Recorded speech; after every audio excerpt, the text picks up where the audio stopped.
Seguimos daqui com mais um assunto. As Forças Armadas pediram ao Tribunal Superior Eleitoral que fossem adotadas medidas para validar e contar os votos nas eleições de outubro deste ano, caso o sistema eletrônico venha a falhar. As informações estão no plano de ação do Comitê de Transparência Eleitoral e foram obtidas pelo analista da CNN, o Caio Junqueira. No documento, as Forças Armadas ainda afirmaram que não foi possível visualizar medidas a serem tomadas em caso da constatação de irregularidades nas eleições.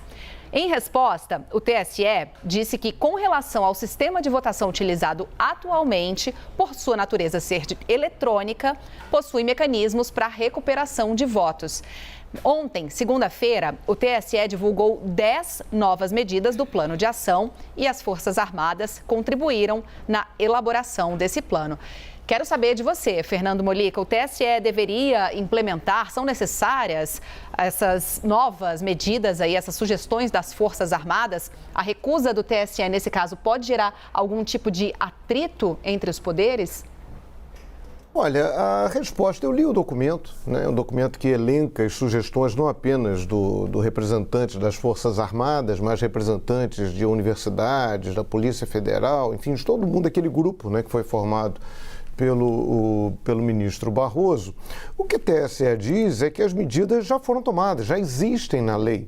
As medidas de preservação e de recuperação do voto já estão previstas na legislação e nos próprios mecanismos da urna eletrônica. O TSE chega a citar que há 4 mecanismos de recuperação de voto: inserção de mídia, de resultado, geração de nova mídia, enfim, aquela história toda lá, questões técnicas que diz que se houver ali, se como a gente diz no computador, se der pau, dá para recuperar.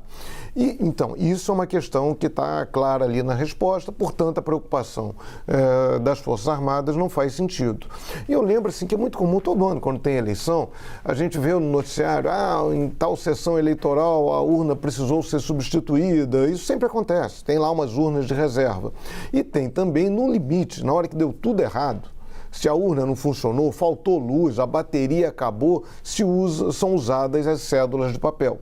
Então, assim, quando a gente vê, eu fui ler aqui a manifestação do general Heber Garcia Portela, das Forças Armadas, primeiro comemorar que ele diz que o voto é um direito e um dever inarredável. Que bom, né, que as Forças Armadas fazem essa declaração de preservação do voto, de respeito ao voto. Isso é importante. Que bom, né, levando-se em conta a história recente do país. E dá a impressão que ele tenta ali, de uma certa forma, meio um viés, isso é uma leitura minha, tá? Falar na questão do voto impresso, né? Da questão do voto impresso, quando ele fala a necessidade de validação e contagem de cada voto sufragado, mesmo que por qualquer motivo as respectivas mídias ou urnas eletrônicas sejam descartadas. Aí diz que até agora não tinha sido possível verificar as medidas que poderiam ser tomadas. E o TSE respondeu: olha, tem aqui, são essas medidas, se der um pau ali no meio do processo, se der algum erro, isso pode ser recuperado, tudo é fiscalizado, tudo é auditado, tudo é lacrado, tudo pode ser feito. As suas preocupações não têm razão de ser, com todo respeito, obrigado e tal.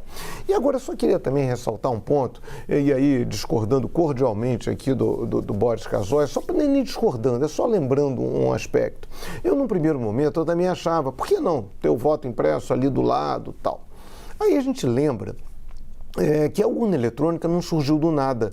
Ela surgiu por conta das muitas e muitas denúncias de fraudes que havia no sistema antigo. Eu lembro que eu já cobri a apuração naquela votação, né, a apuração de papel. A gente não está na Suécia, a gente não está na Finlândia, a gente está no Brasil. E aquela confusão de mesário, aquelas pessoas em torno da mesa, fiscal de partido, os votos eram cantados igual bingo. Voto para tal, voto para um, voto para outro. Havia muitas denúncias de adulteração de mapas eleitorais. As apurações, as urnas, de vez em quando sumia a urna, as urnas tinham que ser transportadas para uma central de apuração. população. E a gente pensar assim, em áreas mais urbanas, em áreas mais visíveis até para a imprensa, é mais difícil ter fraudes. Mas a gente tem muitas favelas no Brasil, a gente tem muitas áreas dominadas pela milícia, favelas que eu estou dizendo, não responsabilizando, claro, os moradores das favelas, me expressei mal, peço desculpas. Áreas dominadas por traficantes de drogas, áreas dominadas por milicianos, que ali, como é que você controla essa qualidade, essa apuração do voto? Se houvesse esse voto impresso, né, como a conferência do voto eletrônico, qualquer pessoa poderia chegar, olha, eu votei aqui no Boris Casoy, mas apareceu o nome do Molica. Podia só dizer, podia mentir nisso. Isso levaria necessariamente, acabaria levando a uma anulação da urna eletrônica e o recurso ao voto impresso. Isso feito numa escala industrial, num país com a população do Brasil, seria o caos. Na prática, isso inviabilizaria o voto eletrônico. Na prática, contando que a gente vive no Brasil e a gente tem esse radicalismo na política e tem ação de grupos muito violentos na política. Você tem ação de milicianos, você tem ação de bandido nesse processo. Tem áreas aqui no Rio de Janeiro que alguns candidatos sequer podem entrar para fazer campanha eleitoral. Então, assim, lembrando, a urna eletrônica não surgiu do nada, ela surgiu para acabar com as fraudes constantes que havia no processo eleitoral antigo. É isso, Stephanie. Tá certo. Valeu, Fernando Molica.